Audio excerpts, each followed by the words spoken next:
Welcome to my YouTube channel, Tony Su Vega, your feng shui guru and paranormal expert. Horoscope, Aries, March 21 to April 19. Today is March 31, 2024, Sunday. It all revolves, the card telling is the Five of Swords. Things are inevitable.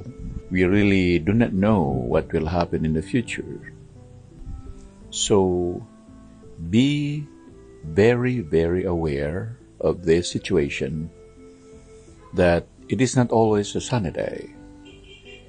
There is for some time a rainy day or a storm.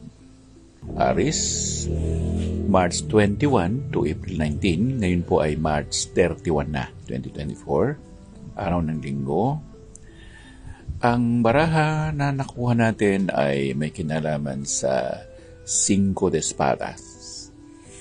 Ang espada kadalasan ay mga desisyon na iniisip nating gawin, pero hindi naman sinabi na gagawin o gagawin talaga. Pwedeng ito ay isang plano na nasa isipan lang o nakahandang gawin. Kaya nga ang limang espada ay magsasabi o limang patalim ay magsasabi na handa ka ba sa mangyayari bukas? Magiging handa ka ba kung halimbawa magunaw na ang mundo mamaya o bukas? Nakahanda ka bang mamatay ngayon? O nakahanda ka bang makaranas ng hindi mo pa nararanasan? So mga bagay-bagay ay hindi na talaga natin mapapanghawakan. Lalo na ngayon ang SOCMED ay kinukonjure ang hindi tama.